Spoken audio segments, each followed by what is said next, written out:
एक गांव में एक सुखी परिवार रहता था। उस परिवार में 3 भाई और एक बहन थी।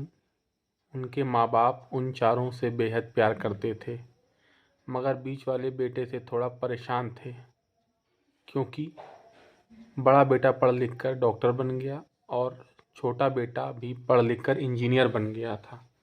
मगर उनका बीच वाला बेटा बिल्कुल गंवार और आवारा ही बनकर रह गया।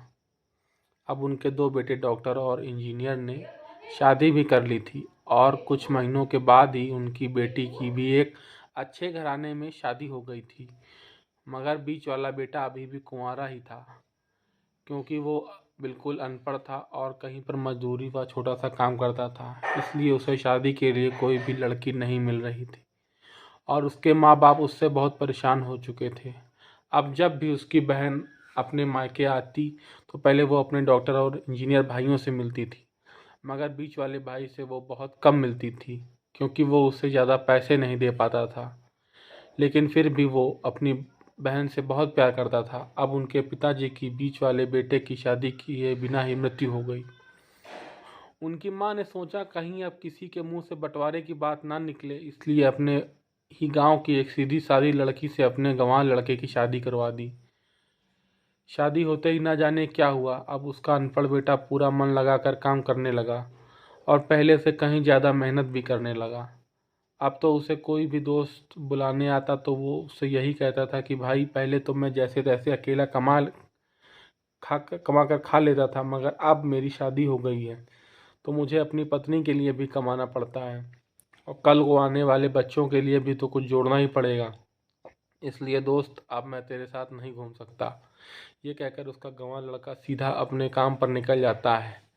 अब उसके दोनों भाई डॉक्टर और इंजीनियर आपस में ये बात करते हैं कि हम दोनों तो उस गंवार से कहीं ज़्यादा पैसे कमाते हैं, इसलिए हम घर और ज़मीन का बंटवारा कर लेते हैं और उस गंवार से अलग हो जाते हैं, क्योंकि अब वो हमारे बराबर कभी भी नहीं कमा सकता। इसलिए उन दोनों भाइयों ने अपनी माँ के लाख मना करने के बावजूद भी बंटवारे की तारीख तय कर दी और उन्होंने अपनी बहन को भी बुलवा लिया और अपने गंवार भाई से भी यह कह दिया कि आज तुम अपने काम पर मत जाना, क्योंकि हम सब आज घर और ज़मीन का बंटवारा करेंगे।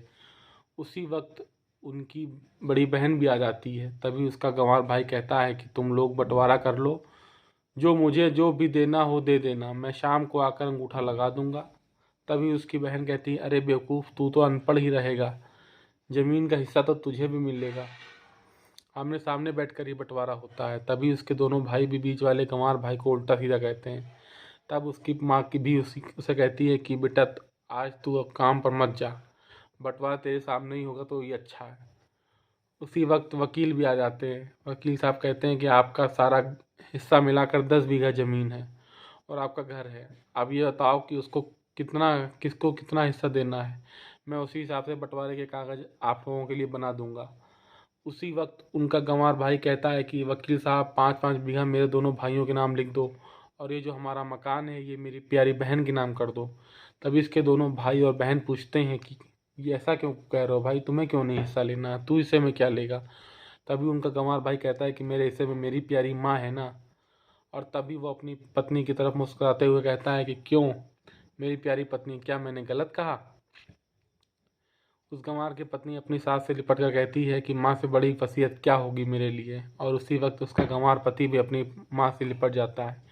गंवार बेटे बहू के इसी प्यार ने जमीन जायदाद के बंटवारे को भी एक सन्नाटे में बदल दिया।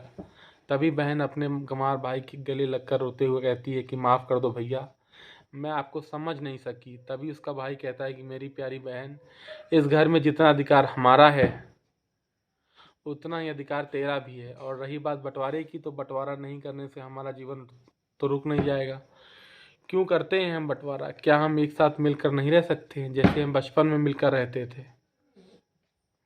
एक साथ मिलकर रहने को ही तो कहते हैं एक अच्छा परिवार, और उस अच्छे परिवार को संभालती है एक माँ। तभी उसके दोनों भाई भी बहुत शर्मिंदा होते हैं और वो बंटवारे के सभी कागज फाड़कर फेंक